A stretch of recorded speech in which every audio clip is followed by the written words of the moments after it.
To anyone who has ordered a mail-order bride, what was it like and what happened? My friend Richard has a mail-order bride from the Philippines. He's a scruffy redneck long-haul trucker from West Virginia. She's tiny, slender, and 10 years his junior. At first she cooked, cleaned, and kept his bed warm, but after a few years she told him she wanted an education. He put in a ton of overtime and saved up enough to put her through college. She's a physician's assistant now and makes more money than he ever has, but she still makes him dinner and makes a point of always being waiting at the door when he gets back from a long haul. They've been together for 20 years now and it's a joy to see them together. This is adorable to me. One of my uncles, who is Filipino, convinced one of his white co-workers to marry his 28-year-old niece who was still living in the Philippines at the time.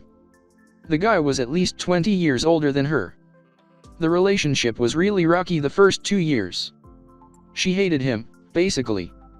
But she stuck with the relationship, got him to go to church and they were more or less together. About 10 years into the marriage the guy needed a kidney transplant.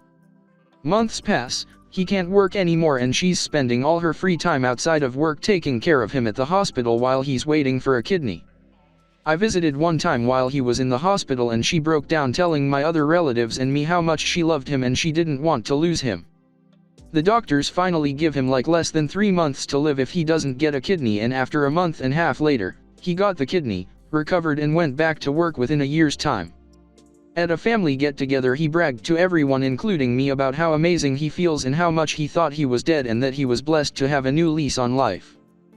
Then a few months later I get call from him saying that he's met someone online and that he still considers me family. In shock, I tell him I'm busy and then called my aunt who then explained to me he found a 21-year-old single Filipina mom from Cebu and already filed divorce papers against my uncle's niece, who was almost 40 at the time. Some guy in my small hometown married a Filipino mail-order bride. Guy was kind of a creep and it didn't last. She left him and got a minimum wage job at a fisheries shop, grueling work for no money. She cried when she got her first paycheck, she couldn't believe how much money it was. Really put my quality of life into perspective. I'm pretty rich for a poor person and I occasionally remember this tidbit when I lose my way. Paychecks can be shit in the fills.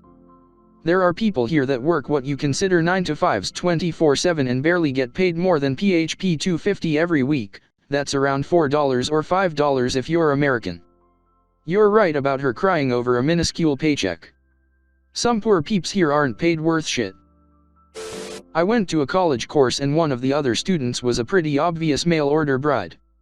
She was Thai and the more we got to know her the more she shared about this relationship. She was late 20s and he was at the lower end of 60. He didn't work but had received some big work compensation payout and was apparently quite wealthy because of that. She told us they met online on one of those meet Thai ladies who are just dying to be your girlfriend kind of sites, and after talking for all of 2 weeks they agreed to marry.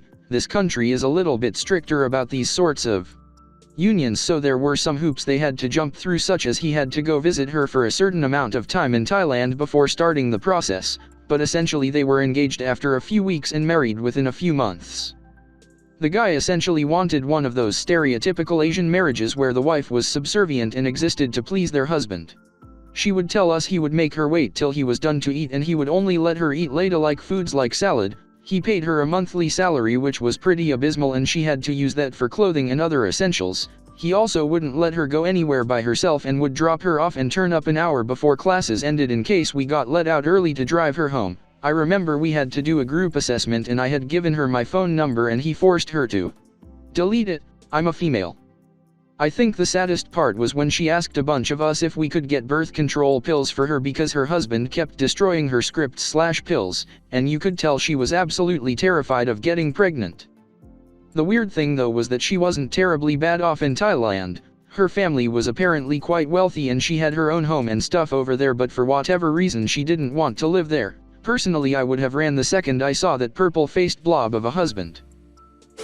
If this situation is ongoing, you may want to refer her to a clinic where she can get an IUD. Skip class one day, go to the clinic, skip another day and get it put in. Very discreet, impossible to detect, nearly 100% effective. Edit, I was wrong, you can totally feel the string.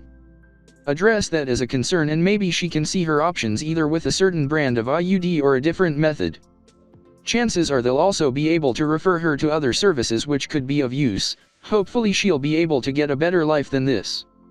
She may want to leave, but has no access to her passport or enough to buy a plane ticket. My girlfriend and I were recently eating at a restaurant in Las Vegas seated right next to another couple. The lady was a 30-something Asian woman and the guy was a 50-year-old American man. They spent about 5 straight minutes with the waiter trying to order food for the woman who didn't seem to understand they were in a place that served food. Then, once they did order, she leaned in and told the guy something we couldn't quite hear. He got up immediately and left for a bit. In his absence, the woman tried to ask for something from the waiter in beyond broken English. Waiter couldn't understand and she just stopped talking and stared straight ahead.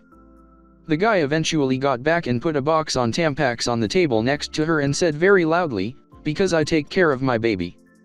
She smiled and grabbed the box and started opening it right at the table, took out a tampon, opened up the plastic, opened the tampon and stared at the guy with a super confused look. The guy turned pale and started asking her things like, "Do you not use those? Do you use pads? Do you want me to find you some pads? For your period? Your period, you're on your period right now." "Yes, the blood." "Yes dear, that's your period." All the while the woman was like repeating what he was saying super loudly. Meanwhile I'm eating spaghetti like a foot away from the guy, almost shoulder to shoulder with him. They eventually left without eating or paying or saying anything. It was one of the most bizarre things I have ever seen, and I now completely assume without any other kind of supporting evidence, that she was a mail-order bride. My father's cousin brought back a Vietnamese wife from the war. I believe she was a. He's long since passed, but at the rare gathering on that side of the family that woman is a riot. She hugs everyone and loudly proclaims how good it is to see/meet us and is super enthusiastic about everything. She shares no blood with any of us and she is the happiest person to see every single family member. It was pretty damn funny learning her story after the fact. She seems like a pretty cool person. My dad had one a few years back. He met her online and flew out to get her after a while. She was a shut-in and was legitimately afraid of me because she thought I was smoking pot. Funny thing was that I had never smoked weed at the time. I was 17. It was a weird dynamic. If I was home she stayed in her room, unless I had been in my room for an extended period and she deemed it safe to get food from the kitchen. My room was in the basement, just for clarification. The few times we crossed paths she would see me, gasp and then run to her room. My dad never saw this as a problem. He basically catered to her every want and need. Also I should mention he was 56 and she was 29. A year later I moved out. Since then she has attacked him on 2 occasions and had him arrested. Eventually he sent her back, or maybe she left, I don't know. I no longer speak to my father, so that's the extent of my knowledge. Although my parents were always too ashamed to admit this to anyone but myself and my sister, my mom was a mail-order bride about 23 to 24 years ago. This was before all the online companies that do this, so my father had to find my mother in a sort of magazine catalog of Filipino women. He sent her letters, and she replied, over the course of a year. They finally met and my mom moved to my dad's tiny hometown, got married, and they had 2 daughters together, one being myself. They were both looking for a better life, and someone who would treat them better than past partners had. And they both got that, plus it turns out they both have the travel bug. So now they're retired, living a nomadic life traveling the globe, and they got more than they ever hoped for. Sure, I've always known there were some serious cultural differences between my parents that they've never been able to fully reconcile. My mom, being from a very traditional village in northern Philippines, has a hard time understanding a lot of North American norms and beliefs, and they butt heads over a lot of small things. These cultural clashes have taught me so much though, and their collective love of travel and culture has inspired me to study anthropology and travel around the globe. I can't imagine having lived in a home where we didn't eat bacon and rice, pancit, and steak, or purple, ube, birthday cakes on a regular basis. TLDR, my mom was a mail-order bride, resulting in a long-term happy marriage between my parents and purple birthday cake for me. Laughing face.